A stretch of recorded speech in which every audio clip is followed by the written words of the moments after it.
با شکرگزاری از دولت صاحب استقلال در ناحیه واسع ساکنان شرافمند این گوشه کشور محبوبمان 29مین سالگرد روز کنستیتوسیون جمهوری تاجیکستان را جشن گرفتند. با این مناسبت در قصر فرهنگ ناحیه در جمع آمد تنتنوی با اشتراک رهبران مقامات حفظ حقوق، نمایندگان تشکیلات و مؤسسه‌ها، سابقه‌داران مهنت، رئیسان جماعت‌های شهرک و دهات، نمایندگان تشکیلات‌های جمعیتی، رئیس ناحیه واسع بخشیده به این سنه فرخنده و تقدیرساز ملت ساکنان ناحیه را تبریک نموده در معروضه‌شان بزرگی و اهمیت این سند مهم تاریخی را قید نمودند که باری نخست از جانب خلق و برای خلق برای افاده آزادانه میل و اراده شهروندان مملکت قبول کرده شده است. از جانب دیگر با اراده آزادانه مردم سربلند کشور قبول گردیدن کنستیتوسیا بیانگر مدنیت و جهانبینی پیشرفته حقوقی خلق تاجیک می باشد. از این رو این سند عالی حقوقی واقعا مایه افتخار و سرفرازی هر یک شهروند وطن دوست مملکت و دستاورد مهمترین دوران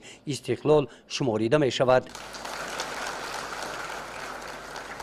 امروز با قناعتمندی میتوان گفت که این سند سرنوشت‌ساز تاریخی منفعت‌های عالی ملت و دولت صاحب استقلالمان را انعکاس نموده تاجیکستان را به جهان متمدن همچون دولت صاحب استقلال، دموکراتی، حقوق بنیاد و دنیوی معرفی کرد و به عامل مهمترین کفالت استواری حیات سیاسی جامعه مبدل گردید. در این روز مبارک در محیط ادانه از نام مقامات اجرایی حاکمیت دولتی ناحیه بخشیده به روز کنستیتوسیون جمهوری تاجیکستان با یک چند نفر کارمندان مقامات حفظ حقوق برای مهنت صافدلانه سپاسنامه تقدیم کرده شدند.